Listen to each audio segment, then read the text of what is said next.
만나고 싶은 스님이나 제가자를 초대하는 단박 인터뷰 순서입니다. 조계종이 오는 7월부터 사찰 재정을 공개하기로 하고 사찰 재정 투명화를 위한 구체적인 방안 마련에 나섰습니다. 오늘은 조계종 중앙종회 재정분과 위원장이자 불교신문 주간 주경 스님으로부터 사찰 재정 투명화 방안과 세계 간화선 무차대회 성과에 대해 들어봅니다. 양봉모 보도국장이 만났습니다. 네, 스님 안녕하십니까? 예, 반갑습니다. 네, 부처님 오신 날을 맞아서 참 바쁘셨을 것 같습니다. 예, 지금도 뭐 준비에 바쁘고요. 네. 또 굉장히 종단적 행사가 많았기 때문에 예. 바빴습니다. 예, 이 가장 큰 행사가 세계 간화선 무차대회, 한반도 평화를 위한 그 예. 대회가 아니었나 싶습니다. 그렇습니다. 참 잘 치르셨다고들 그러더라고요. 예, 뭐 처음에는 시간도 좀 촉박하고 네. 또 부처님 오신 날 행사에 맞물려서 걱정들을 많이 했거든요. 그런데 우리 총무원 직원들하고 또 우리 종정스님의 원력, 또 주변 불자들의 어떤 적극적인 동참으로 기대했던 것만큼 또 기대했던 것보다 더 성황리에 진행이 되고 마쳐진 것 같습니다. 네, 거기에서 이제 세계 평화를 함께 기원하는 행사였기 때문에요. 예. 예. 한반도 통일과 세계 평화라는 게 주제였고요. 또 종정스 입장에서는 간화선을 세계에 널리 알리고 그 힘으로 수행력과 간화선의 정신으로 세계의 평화와 한반도 통일을 이루겠다는 의지가 있었죠. 특히 한국 불교는 그동안의 은둔의 불교, 또 특히 조계종 부분은 해외에 잘 알려지지 않았었습니다. 네. 이번 거를 계기로 한국 불교의 어떤 국내 종교 분포상에서 최대 종교로서의 어떤 역할을 제대로 해줬고요. 국제적으로도 한국 불교의 위상과 입지를 선명하게 보여주는 굉장한 어떤 기념비적인 행사가 아니었나 생각을 합니다. 네, 정말 그 30만 명이 넘는 그런 인파가 모였는데 사고 하나 없이 예. 정말 질서정연하게 그렇게 맞춰진 걸 보니까 참 우리 불자들의 힘이 대단하다는 생각이 좀 들었어요. 예, 그렇습니다. 뭐 타 종교에서 행사할 때는 한 2시간 이상 그렇게 해산하는데 시간이 걸렸다고 하는데 제가 전에 듣기에는 거의 1시간이 안 되는 시간 내에 불자들이 아주 질서정연하게 해산을 해가지고 주변을 정리하던 경찰이나 관계자들도 불자들이 이렇게 조직적이고 또 체계적으로 활동하는가 하고 깜짝 놀랐다고 말을 전해 들었습니다. 예, 예. 참 그 올해 정말 기분 좋은 어느 때 해보다도 더 기분 좋은 그런 예. 부처님 오신 날 행사가 아니었나 이런 생각이 들어요. 예. 예. 오늘 이제 스님 이렇게 모셨는데 그 재정분과위원장을 맡고 계시지 않습니까? 조계종에. 예, 그래서 몇 가지 좀 여쭈려고요. 예, 예. 네. 특히 그 사찰의 토지 처분금을 모아서 종단의 목적 사업에 쓰도록 하는 이 개정안 이걸 지금 발의하실 예정이라고 들었습니다. 예, 종단에는 이제 토지 처분금을 활용하는 법이 있습니다. 그래서 그 법에 정해져 있기는 현재로는 각 교구 본사별로 토지 처분금을 모아서 이제 본사 주지 스님과 해당 사찰 스님 또 총무원하고 상의를 해서 집행하게 되어 있습니다.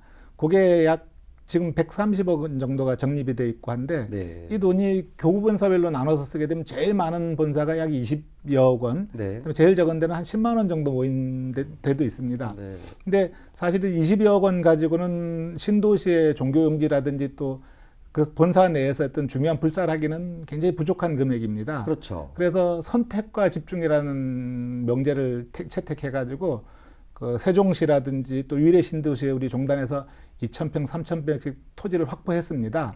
그래서 그 확보한 토지에 불사를 하려면 최소한도 뭐 50억 내지 100억씩 들어가거든요. 네. 그러면 종단의 주요한 목적 불사에도 이 그 모인 기금을 쓰고 또 25개 교구 본사별로 돌아가면서 연년이 뭐 2군데씩 준다면 약 50억 정도씩 지원이 가능하면 그 토지와 건물을 불사하는데 가능하다는 얘기입니다. 네. 근데 이 부분이 해당 돈이 많은 본사들은 우리가 쓸 거야. 우리가 알아서 그 사업을 하고 집행할 거다 그러고 그렇겠죠. 없는 본사는 우리가 뭐 돈도 별로 없는데 관심이 또 적고 네. 그래서 이렇게 해서는 안 되겠다. 그 종단 목적 사업과 한국 불교 고른 발전을 위해서는 있는 교구 본사에서 좀 양보하고 없는 본사에서도 좀 기대를 가져가지고 새로운 도시나 또 새로운 영역에 대한 새로운 사찰을 건립하고 포교 거점을 마련할 필요가 있다고 해서 제가 중앙종회 재정분과위원장으로 있으니까 원력을 네. 좀 세웠습니다. 아, 예. 많은 분들이 동감을 하지만 그 아무래도 비용을 많이 갖고 계신 본사 주지스님이나 종회위원들은 좀 난감함을 토로하고 있거든요. 네. 난감함을 넘어서 반대하지는 않습니까? 예, 반대 의사도 있습니다. 뭐 초파일 지나고 예. 찾아뵙거나 또 초청해서 대화를 나눠보고 좀 양해를 얻으려고 생각하고 있습니다. 예. 그런데 어느 정도 이제 이야기는 된 겁니까 서로 그러면요?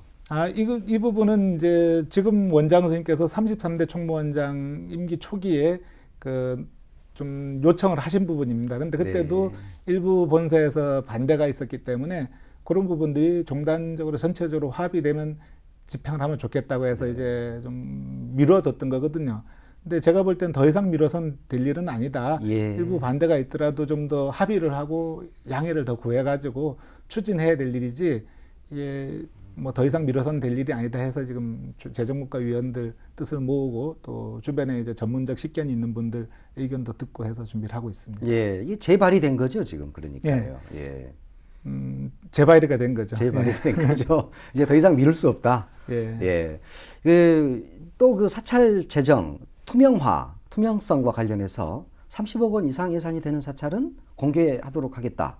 예. 이런 부분도 결의하셨죠. 그건 이미 사찰 예산회계법에 의해서 공개하도록 돼 있습니다. 원래도 다만 돼 있습니까? 법에는 돼 있지만 우리가 종무 행정 인력이라든지 여건이 충분하지 않기 때문에 그런 부분들이 조금씩 미뤄져 왔고 아주 전격적으로 되지 않았던 부분인데 백인 대중공사를 계기로 원장 선생님께서 대중에 공표를 하셨습니다.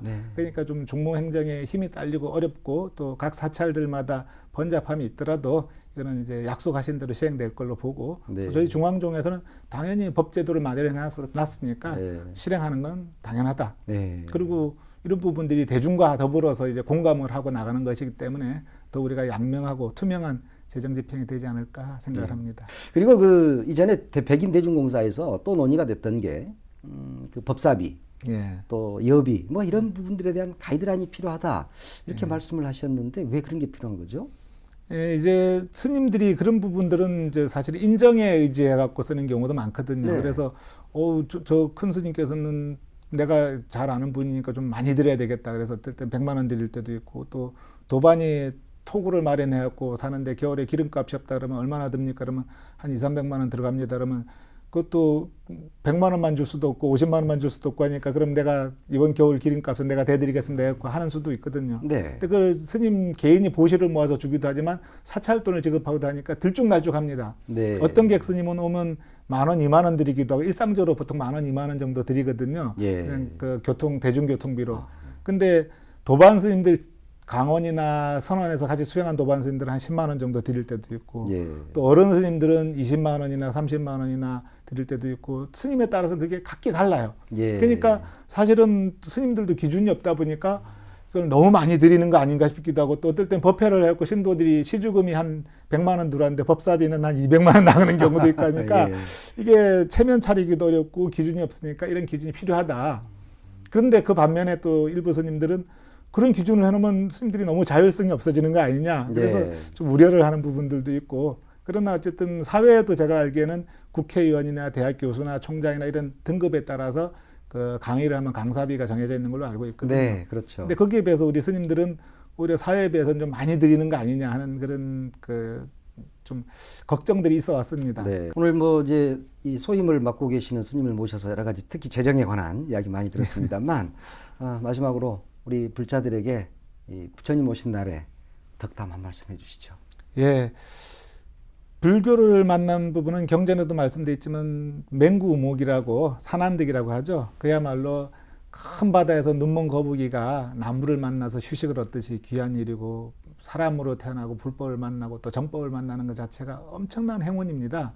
그래서 저는 부처님 오신 날 우리가 그 큰 기쁨을 갖다가 더 누릴 수 있고 함께 나눌 수 있는 날이기 때문에 우리 불자들은 할 것 없이 절에 가가지고 불공 올리고 또 스님들 법문 듣고 공양 한 그릇 하면서 내가 참으로 불교를 만나서 너무 행복하고 감사하다. 그런 마음을 갖다가 안으로 깊숙이 좀 간직하고 또 우리 가족들이나 친구, 친지들에게 나눌 수 있는 그런 아주 뜻깊고 행복한 날이 되었으면 좋겠습니다. 네, 스님 바쁘신데 오늘 함께 해주셔서 고맙습니다. 예, 감사합니다.